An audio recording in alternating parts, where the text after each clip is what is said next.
Good morning. Today I'm going up to the local Forestry Commission England bike trails, mountain bike trails. There are trail centres all over the country. No, this is not sponsored by Forestry England, although if you'd like to, hello, here I am. I just happen to live just a 15-minute drive from a mountain bike trail centre, and it's the perfect place to go mountain biking for someone like me who loves mountain biking but doesn't want to wear a full face helmet, go to places that anything crazy could happen or anything like that.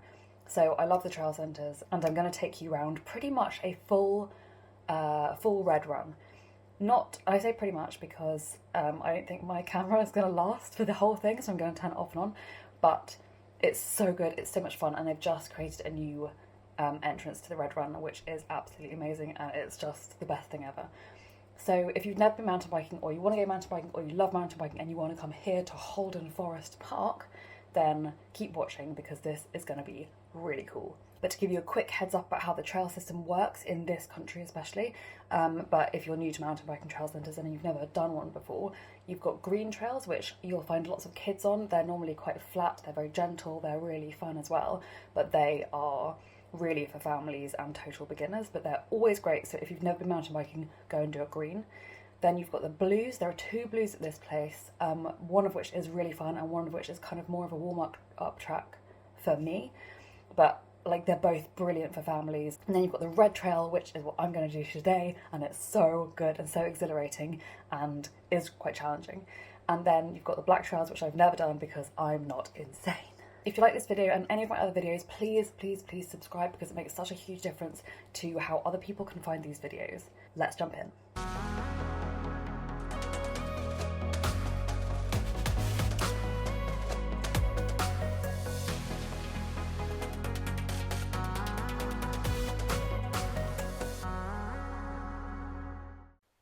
So this is the car park at Holden Forest. And we normally get there like 9 in the morning on a Sunday, and it's really quiet. Well, not really quiet, but the trails are really quiet.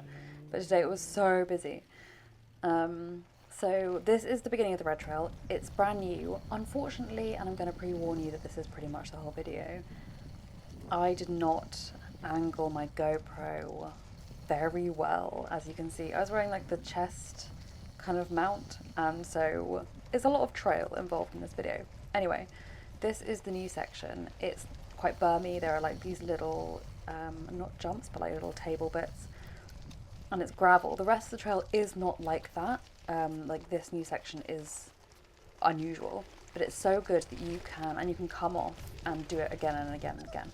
But if you could carry on, then you could just like feed into the normal red, and it is absolutely amazing.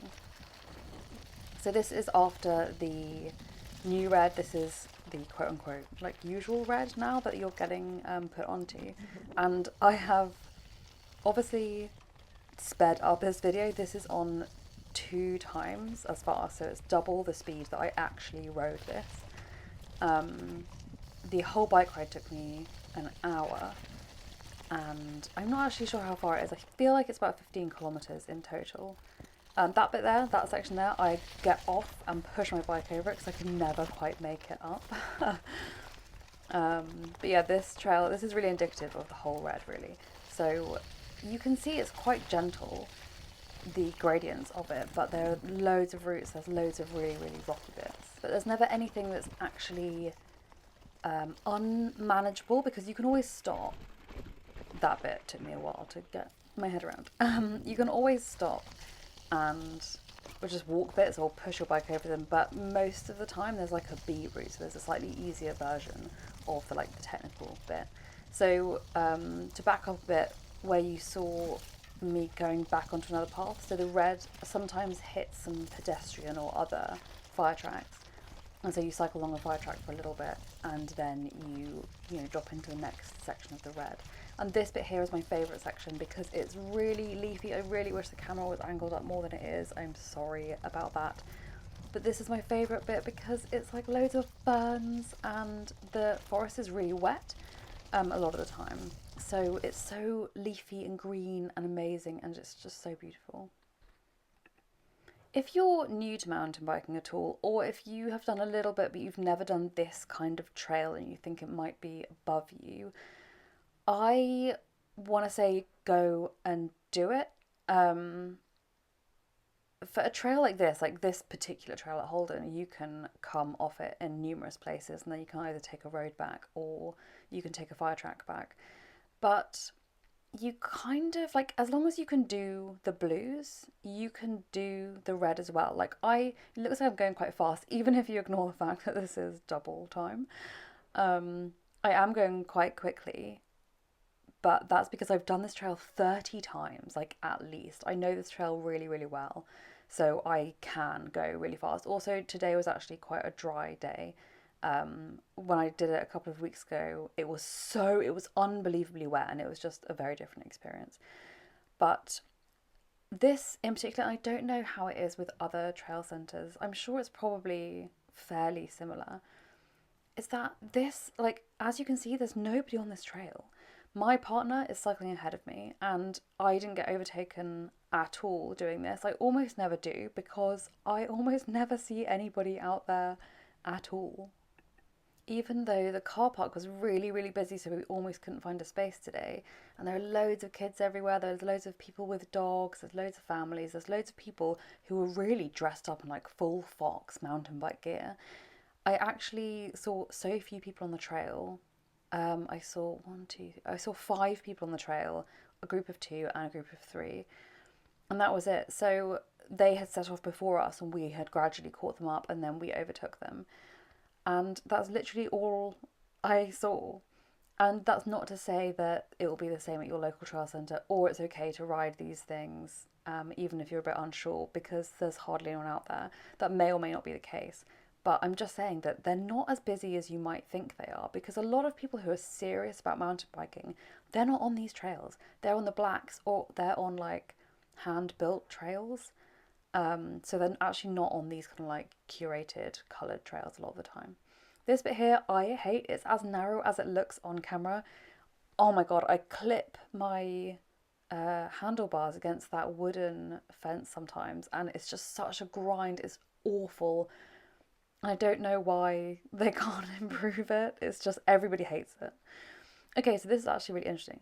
These two guys that you just saw who were there, we had caught up with them, and then I was, I was having a drink. They were catching their breath, and they were sort of umming and ahhing about whether to go or not, or to wait another minute or something. And we went ahead of them, and in my head, I just thought, oh, should we go ahead of them because, they're men?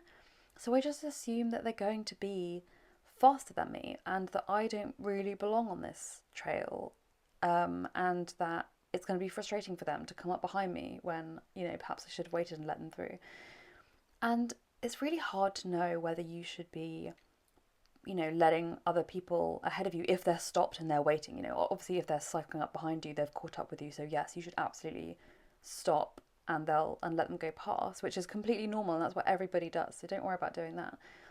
But it's when people haven't set off yet, and you're trying to weigh up like their ability, because you can't always tell. So a lot of the times people might have full suspension mountain bikes. They might have a full face helmet. They might have, be completely decked out in Fox gear, and they are not mountain bikers. They've hardly ever done it. They just happen to have spent a load of money on the gear.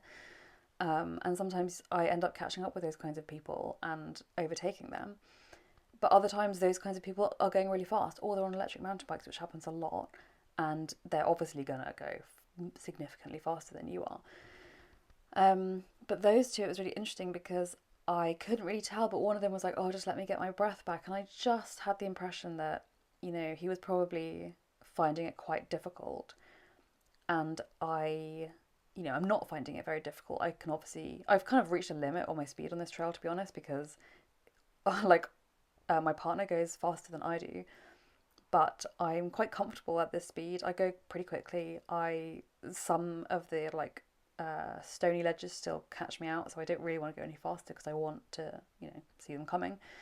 But I do take it quite quickly. So I went ahead of these two guys, and then in my head I'm like, oh no, they're going to catch up with me, they're going to catch up with me. Like, it's just such a weird negative rhetoric. And I mean, it's not a problem if they do catch up with me. I'll literally just pull over and they'll overtake me. But as it turned out, they never did catch up with me by any stretch of the imagination. In fact, we did stop later to just have a drink and admire the scenery. And we were there for quite a while, like maybe 10 minutes, and they came through a full like 6 or 7 minutes after we stopped. So, they would never have caught up with us in a million years had we not stopped for quite a long time. Okay, so this has been 14 kilometres, 8.7 miles-ish. Oh, no, this bit is really interesting because I get off at this point every single time, right? You can't actually really see it very well, but don't be afraid to get off bits that you can't do. That bit is horrible. I hate it. It's so steep. And I walk it every time. There's no shame in that. I've seen men in full face helmets fall off that. Don't worry about it. Okay, so I stopped filming quite shortly after this because this is kind of getting to the end of the really, really good section. And after that, there is quite a lot of trail left after this, but it's just quite gravelly and flat. And it's not these lovely, like, single track trails that you see here. It's sort of like a nice wind down.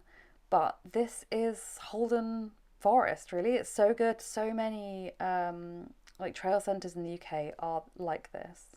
So I really, really encourage you to just go out there and see what they're like. Try it. Do the greens, do the blues. If you feel confident, do the reds as well. They are so much fun.